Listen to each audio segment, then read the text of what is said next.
Dragon Ball XenoVerse is 10 years old, meaning it's in its pre-teens. According to parents.com, at age 10, your child will have more complex feelings and control over their emotions. However, they may also struggle to keep them in check at times. It's a video game, I don't think you have to worry about that. Nevertheless, after making my Dragon Ball in 2015 video, it did occur to me that Dragon Ball XenoVerse is gonna be 10 years old this year. I love the idea of anything that turns 10 in the 2020s. But let's move on because I want to make a retrospective video about the birth of Dragon Ball XenoVerse as well as the end of the very first game. It all started in 2010 with Dragon Ball Online, an MMORPG set 216 years after Goku left with Oob at the World Tournament. It was available in Korea, Taiwan, Hong Kong, and I believe in Japan, so no one outside of those regions were able to play the game in their native language. There is also Dragon Ball Online Global that came out 5 years later, but let's not talk about that. So while those countries were enjoying Dragon Ball Online, we were stuck with games like Ultimate Tenkaichi, Battle of Z, Dragon Ball Z for the Kinect. All the while, the Naruto heads were enjoying their own games as well as their own series. But in 2015, things were beginning to change as we got these leaked images of a new Dragon Ball game featuring a character that we have never seen before, which annoyingly a lot of people speculated that was future Gohan or Trunks as Super Saiyan gods. And as soon as we got the E3 announcement for this game, there was a lot of skepticism about it, mainly stemming from the gameplay, because from a backseat perspective, it looked kinda similar to Battle of Z. I didn't quite see it like that, but a lot of people did, and I think Bandai kinda anticipated that type of reaction. So when they revealed the gameplay demo at E3, you can see a lot of distinctions between that and Battle of Z, mainly the fact that you can transform in the game. Over time, I was just excited for a new Dragon Ball game to come out, and in reflection of my life back then, I was just not very happy. I moved to the UK in late 2012, and I was still struggling to fit in. All my friends were all abroad in different countries and different continents, and I was struggling to interact with people and getting to know their interests, or just find anything in common. I could not mention that I was into Dragon Ball, because back then, Dragon Ball was considered a cartoon.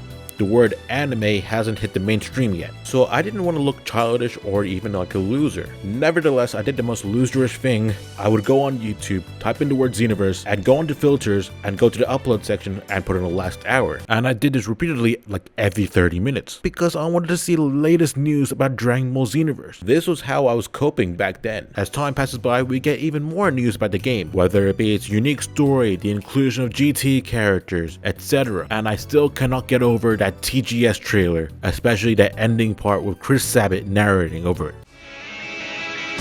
One that spans all eternity. Through adventure and training, you will one day stand victorious. Can you bring back the Dragon Ball timeline and restore those epic battles to the legends of history? Then take back the Dragon Ball world. Dragon Ball XenoVerse! If I had a top 5 trailers list, that would be in there. But let's move on to February 2015 when the game is finally released. In Japan first, thus making it the first Dragon Ball game in which we had to actively avoid spoilers, because all of the previous games were just retelling the same story over and over again. And it only gets worse for me, that is, because my best friend got it 3 days earlier before the American release date. I talked about it in my Dragon Ball in 2015 video, so let me just copy and paste that same clip over to here. And you know what's worse than that? My best friend from Dubai got it 7 days earlier than I had through secret connections. Like I was the one who showed him the hype TGS trailer that made him go, "Oh, maybe I'll buy it." And all just for him to show off in our group chat, him customizing his female Boo character with the most generic name possible and in the most sus positions possible with the NPCs. And mind you, there were no other players in the lobby because they were all waiting for the actual game to release like I was. And I pre-ordered a collector's edition for my birthday. And yeah, Dragon Ball XenoVerse finally came out on the 24th in the US and 28th in the UK. And I got the collector's edition via the money that my granddad gave me for my birthday. And I still have the statue to this day. So this is what it looks like when it's not recorded on the latest at the time MacBook. It does annoy me though that the figure has been re-released over time with some unique painting variations which might actually look better than the one I currently have, but besides that, I still cherish this figure. But now let's move on to the actual game because I thought it was awesome. The footage you see in the background right now is my gameplay footage from when I started playing this game. You can tell because I immediately forgot how to get into that portal, and thus started the XenoVerse honeymoon period. We were enjoying the story, grinding to the max level level and getting the best items, playing online with our custom characters, learning that you can spam ultimate moves as a Super Saiyan. And as time passes by, we kind of realize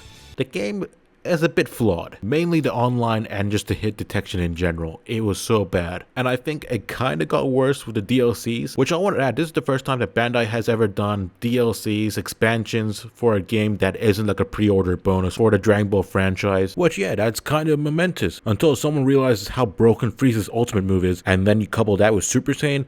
You just broke the game. There's a reason why this game never had a competitive scene, but it did have a modding community. And this was the first game that I ever modded when I got my first ever PC laptop, which I'm pretty sure added another like 20 to 30 hours of gameplay time to my Steam. I even did a whole livestream modded playthrough of this game from beginning to end, and it was always funny when the game just broke. However, even with mods, you can still experience burnout, especially in May 2016 when they had this fly through time announcement, which was basically a teaser for XenoVerse 2, and all we got from this is a new story, a bigger open world. It's going to be exclusive to Xbox One and PS4, so it wouldn't be held back from a previous generation of consoles, and the amount of theories that we had from this 1-minute teaser was astronomical. And when we got the gameplay trailer for this game, not only did they showcase more characters, but they also showed off hit detection that actually works, which I know for modern XenoVerse 2 players, they might look at this and be confused because hit detection online is still a problem in that game. Even so, XenoVerse 1 is still 1,000 times worse. And yeah, we shifted to the XenoVerse 2 hype train, which I guess the XenoVerse 1 story also hopped on because it was repurposed as DLC for the XenoVerse 2 release on the Switch, because Nintendo never had XenoVerse 1, so that makes sense. And later on, this DLC was later available on all other platforms. Ever since then, XenoVerse 1 just hasn't been the same. But hey, it's like what Parents.com once said. At 10 years of age, children are developing a better sense of who they are in the world. Many are preparing for middle school and getting ready to navigate new social settings. So in this case, XenoVerse 1 is just a prelude to XenoVerse 2's existence. And not just for XenoVerse 2, but all other Dragon Ball game related media. Of course, there'll be stuff like the Breakers, which is within that XenoVerse circle, but we got Dragon Ball Heroes adding XenoVerse stuff, which expanded into Super Dragon Ball Heroes, which had a whole anime and all this other stuff. Furthermore, taking the Dragon Ball gaming scene and actually taking it more seriously. I mean, it's even doing better than whatever Warner Bros. Is doing at the moment. Like, imagine knowing that a Dragon Ball game is going to come out in 2015, and in that same year, Batman Arkham Knight also comes out, and then move on to 9 years later, and Sparking Zero outperforms Suicide Squad Kill the Justice League. I would never have believed that in 2015. So yeah, those are all my memories of Dragon Ball Xenoverse from when it was teased, from when it's released, and its fall off, as well as my deeper appreciation of it. So from me, and hopefully from everyone else watching this video, I would like to say to Xenoverse 1, happy birthday.